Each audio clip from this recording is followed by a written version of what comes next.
श्रीलंका, बौद्ध मुल्क, वहां भी राज सत्ता के खिलाफ भयंकर विद्रोह हुआ।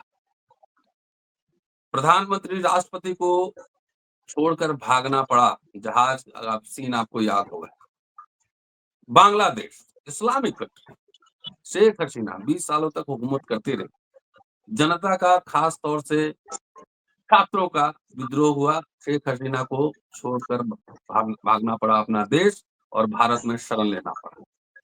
अब नेपाल में विद्रोह, 3 प्रधानमंत्रियों के घर जलाए गए, मिनिस्टर को पीटा गया और जो सोशल मीडिया पे वीडियो वायरल है उसके हिसाब से अधिकारी को सड़क पर पीटा गया, पीट के मार ही दिया गया। आगजनी है, सुप्रीम कोर्ट तक में आग लगा दी गई, 25,000 फाइल जल गई।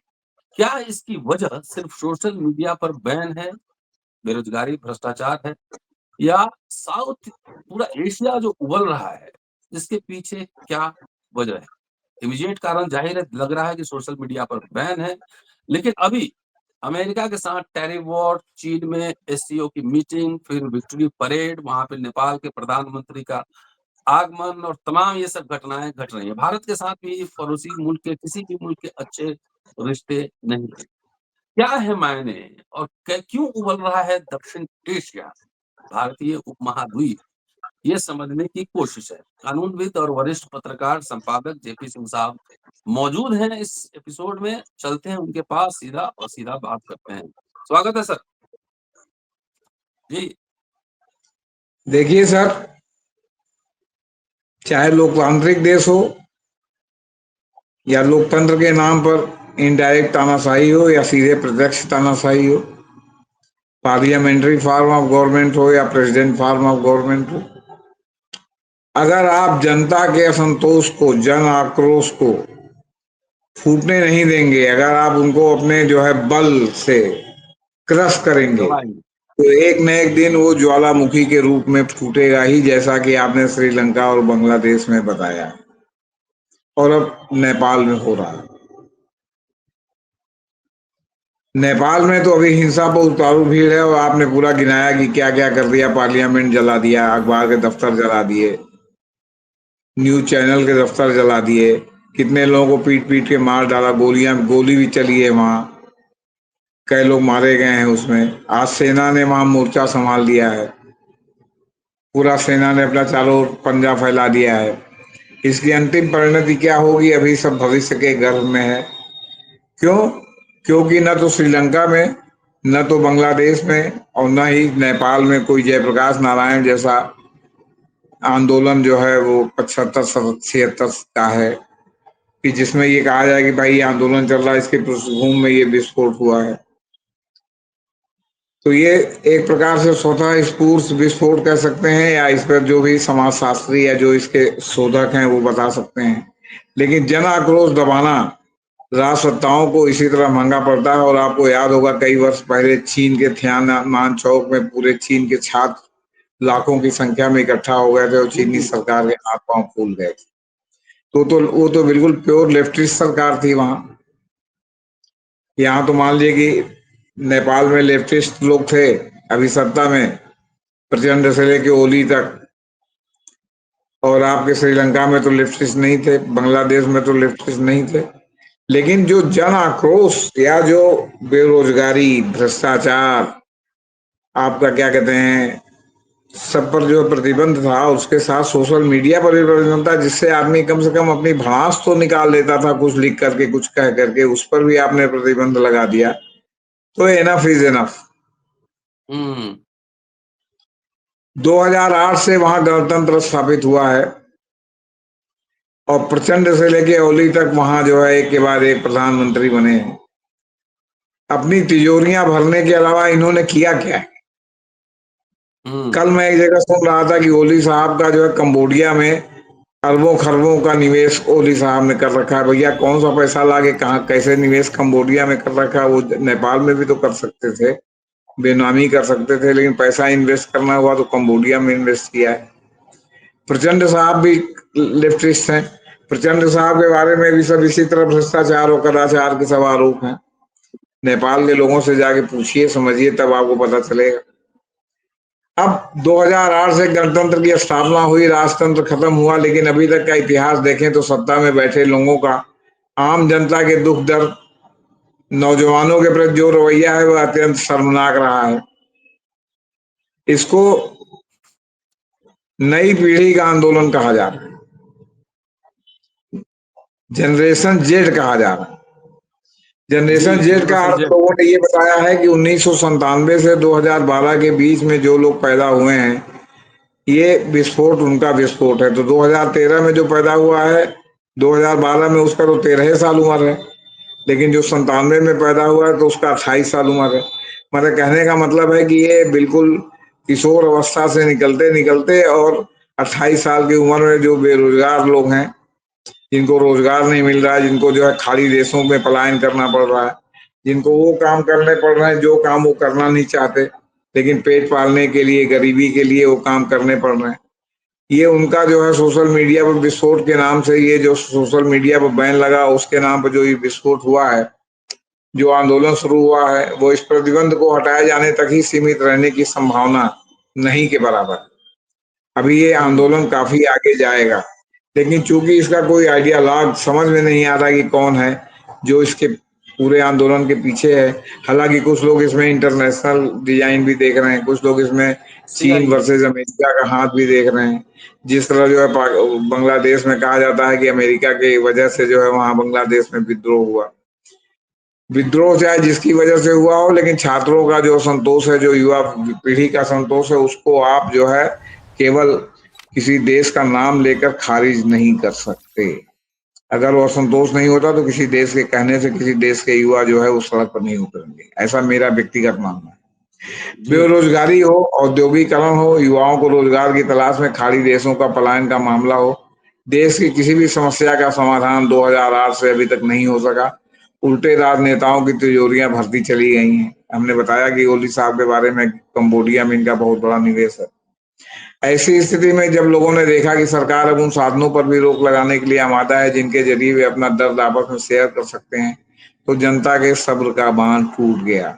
बेशक इस बात पर बहुत सतर्कता बरतने की जरूरत है कि उनके असंतोष का लाभ उठाते हुए राजा समर्थक, गणराज्य विरोधी और वांछनीय तत्व इसमें घुसपैठ करके पूरे आंदोलन की दिशा और दशा को अनप्लीजेंट मोड की ओर मोड़ दें।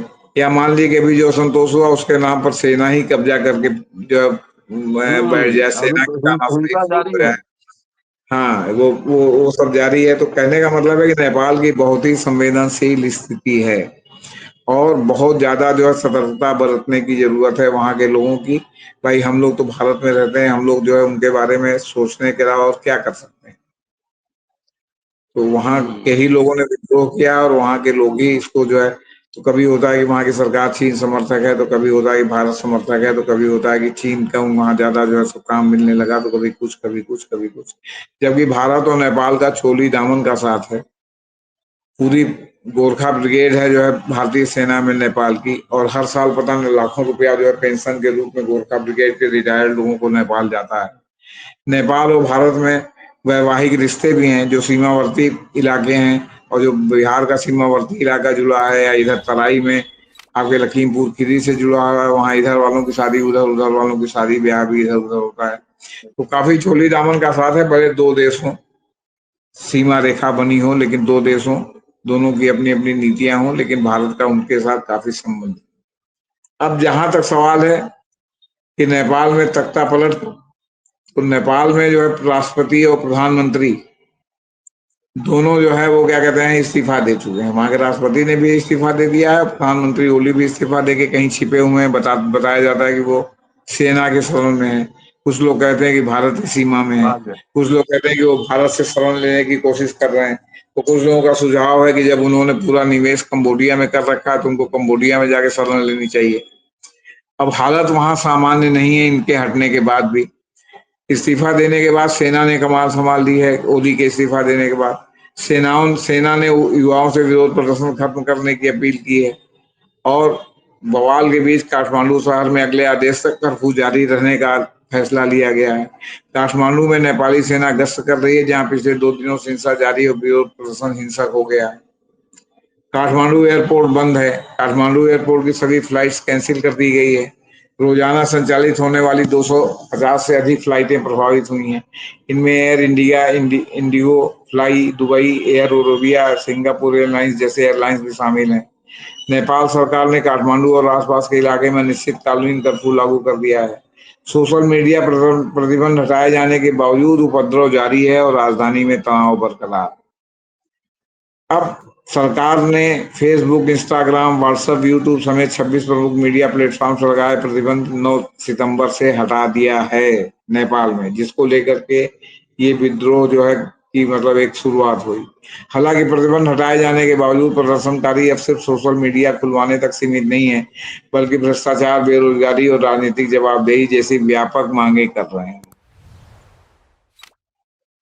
कमोबेश यही जी स्थिति भारत में भी है।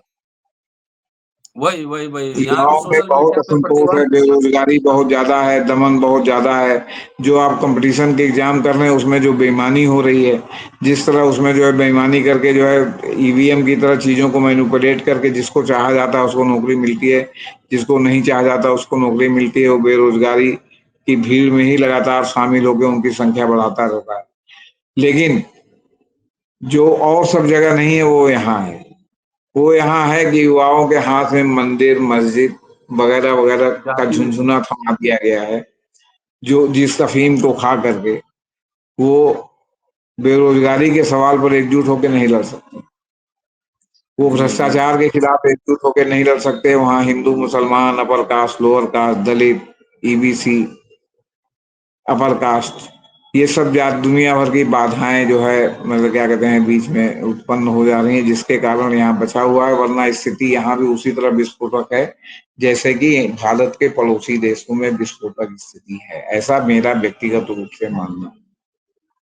जी अब जिस शुक्रिया दिन सर। ये घड़ा भरेगा उस दिन यहाँ भी सड़कों पर उतरने से किसी को कोई रोक नहीं सकता। जब जब नौकरी में लगातार धांधली बेईमानी होगी, डिग्री का तो कोई नेताओं अर्थ के नहीं बच्चे रहेगा। अमीर बनते जा रहे हैं, हाँ, सरकार नेताओं सरकार के में जो बच्चे लोग हैं। अमीर बनते जा रहे हैं जी। और बाप राजा तो बेटा राजा वाली जो परंपरा चल रही है लोकतंत्र में, बेटा जस तो हम्म बाप जस तो बेटा जस। और कुल मिला के अब आप ये सोचिए कि जब वहां के लोगों में जिसका अभी आपके हमारे चीफ जस्टिस गवई ने नेपाल के लोग आपके सुप्रीम कोर्ट की बड़ी प्रशंसा की थी, उस सुप्रीम कोर्ट में जा करके आग लगा दी जो है वहां के युवाओं ने, जिसमें बताते हैं कि 25,000 फाइलें जल गई। हम्म। तो अब आप सोचिए कि जो है वहाँ के सुप्रीम कोर्ट, हाई कोर्ट जो भी हो, उनके प्रति कितना आक्रोश वहाँ के लोगों में है कि किस तरह का फैसला दे रहे हैं। तो गवई साहब के फैसले प्रशंसा करने से नेपाल की जनता को फर्क नहीं पड़ता। नेपाल की जनता अपने यहाँ देखती है कि हमारे साथ कितनी ईमानदारी से फैसला आ रहा है, कितनी ईमानदारी से नहीं फैसला। और सुप्रीम कोर्ट और हाई कोर्ट के माननीयों से भी मेरा निवेदन है कि कृपया इस तरह के आक्रोश को देख लें।